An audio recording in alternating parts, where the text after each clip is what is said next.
remember that. It's really cool to see, and we do the one of the main features of our festival. In addition to the national headliners and regional bands that play, we always have some bands at least one or two bands of very young musicians, relatively, teens and 20s, as performers at the festival. But we also a program every year is called the Chick Rose Youth School of Bluegrass, and that's very popular. We get kids from 5 and 6 on up through their teens.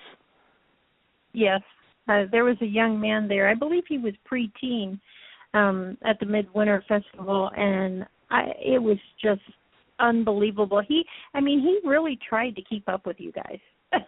He really did. He gave it a go, and it was just so impressive to watch all these young people. And they really took their this art serious, and we got to spend some time talking with some of them after the performances were over, and kind of in between, and a real nice venue too that was there. So I just want you to share with our listeners, just pick one of your favorite memorable moments at one of the events that you've been to that just sticks out in your mind. Well, let's see. 3-4 years ago was a group that came out from the southeast, Michael Cleveland and Flamekeeper, and they're still a band. They've been a band for quite a few years. Michael Cleveland is blind. He's the fiddle player. He's a award-winning fiddle player, and the entire band is just phenomenal. And they were one of the headliners at the festival that year, and the crowd just was just totally, you couldn't hear a pin drop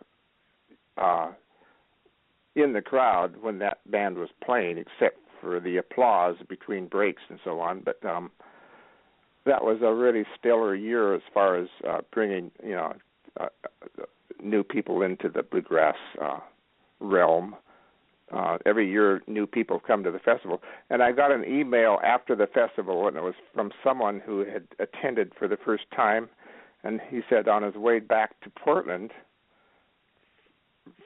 which is where he lives, he said he was actually crying as he was driving out of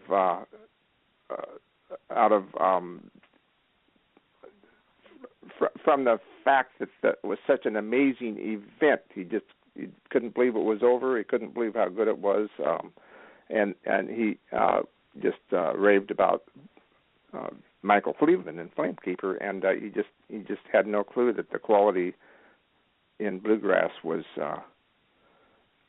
what he saw there. Anyway, he was a convert, and that's really cool to see.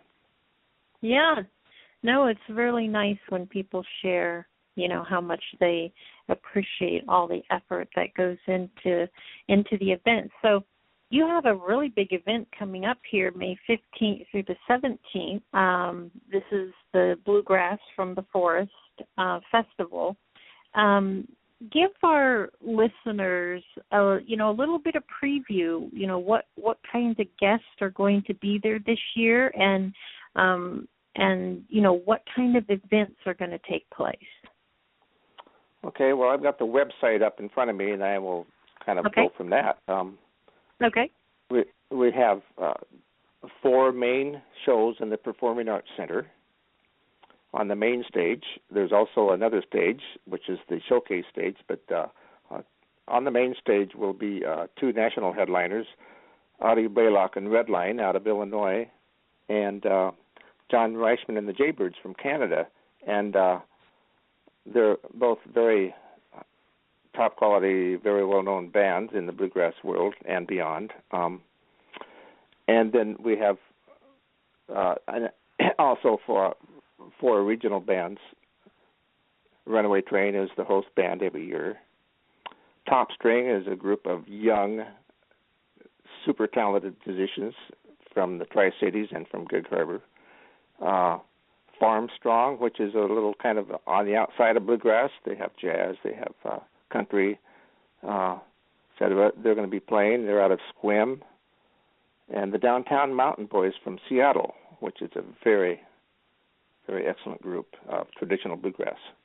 So, and John Maylander and Molly Tuttle from California, they're another one of the headliners. It's a duo, and great musicians all the way around. So those are going to be in the four main shows on the main stage, Friday night, Saturday afternoon, Saturday night, and Sunday. And other than the main acts, there will be everything from open mic to band scramble. There's a bunch of special activities. Now you also have the master workshops, Greg. Yeah, we have master workshops. What the master workshop is. Each morning at 10 o'clock, there will be workshops from the masters of their instruments, from the headliner bands and from the regional bands, and that'll happen. There will be several going on at once both mornings at 10 o'clock, Saturday and Sunday. Okay. Very well attended, and they're free for people that are already at the festival. And we also have what's called a mandolin tasting contest. And just think of a wine tasting. It's not a contest. Mandolin tasting is what it is. So think of a wine tasting. Well, people bring their mandolins and let John Reichman, who is one of the headliner bands, he's a phenomenal mandolin player. He'll be playing people's mandolins and talking about them.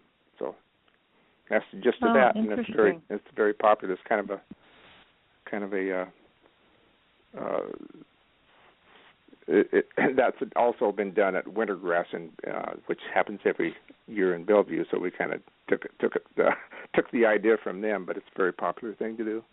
And then the favorites. Pardon me? The favorites.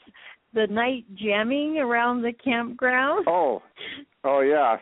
Speaking of campfires or whatever, there's going to be it's jamming day and night out in the campground. So it's going to be just it's a tradition. Bluegrass festivals. There's camping.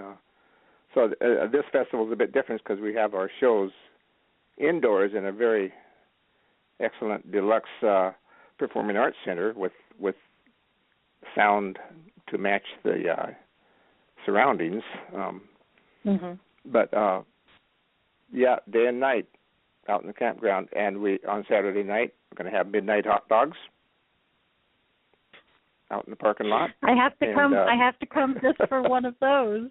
They're absolutely, awesome. Yeah. People just right. Around midnight, people start flocking in, and they're free, and probably usually there's jamming going on around that too. So, yeah, it's so a nice tradition to be now. able just it's been a tradition for several years to do that.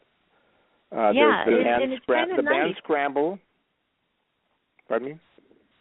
I was going to say it's kind of nice because when you go to the campground, you can everybody just kind of, nomadically wanders from area to area, just sit down and chat with these people over here and listen a little bit over here. And it's just wonderful. Absolutely. It's a continuous change. The band, the jamming changes in formation throughout the night, and some people leave, some people come in, some of them dissolve, and others start up. So it's just, you never know what's going to happen music-wise, but it's always good. And some people stay in the campground; they never make it into the shows. That's just their deal. They come to the festival. They come to jam and camp. So yes. So before we run out of time, Greg, share with our listeners. Let's get them some information. Now you have. I want to reiterate this for our listeners because if you're planning to attend, we're going to have Greg give you all the details, but there's a website that you can go to also. It's bluegrass-forest-event, and we'll have links on Storytellers Campfire on our Campfire Musicians page. You can go there also, and we'll have links as well as from our archive shows. We'll have links to their pages. But before we run out of time, Greg, go ahead and share with everybody the information about what does all this money go for, because I think this is real important for people to hear. Okay, my part in the festival is organizing this as a bluegrass festival and hiring the bands, etc. I'm given a budget. And Dwayne Wilson, my partner in this, he belongs to the Christmastown Kiwanis, and they are the business end, and they're the ones who do the sponsorships, the LTAC tax money, hotel motel tax gives us money for advertising. Anyway, so after all is said and done, the profits run through the Christmas. All the money goes through the Christmas Town Kiwanis, and whatever is left over after all costs goes to their programs for youth, things to do with benefiting the youth of the Shelton and Mason County areas, local areas. And we're parks, also upgrades to the Performing Arts Center at the high school, and just various projects in that realm. So that's where the profits go. These youth programs that take place, tell our listeners a little bit about, some of the youth programs that some of the money is used for, because that's one of my favorite things. I wouldn't be the one to to talk to about that. Dwayne Wilson would be with the Christmas Town Kiwanis. I don't have anything to do with where it goes. All I know is that the funding helps various aspects of youth projects in the county, and park projects, etc.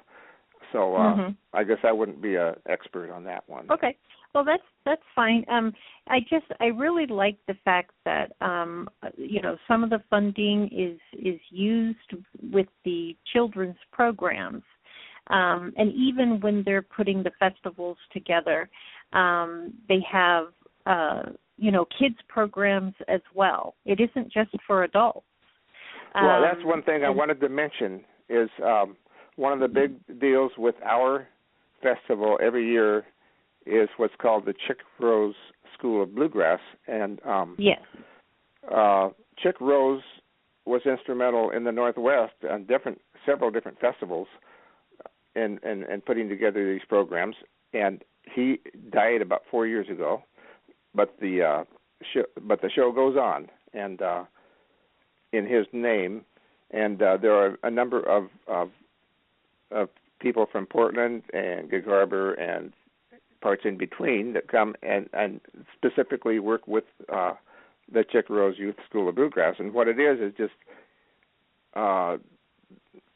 they come to the festival and they come with their instruments, whatever it may be, or they're given some to use, and they work with the kids on Saturday and put them into different groups and to their talent range. And on Sunday they play on the main stage. One of the slots is for their show.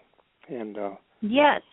And that's the really one I was referring to when I said, that's what I was referring to when I said tell them about the youth programs in this festival, because because that's one of my favorite things is that it doesn't matter what level that they're at in this festival. They are actually coached by the masters and people who are advanced more than they, and then we actually get to see the performance. And what's so amazing about this is that they don't really have a lot of time from the time, because it takes place Saturday morning, and then Sunday morning, there they are. There they are. They're on stage, and it's just so amazing to see them. It is. It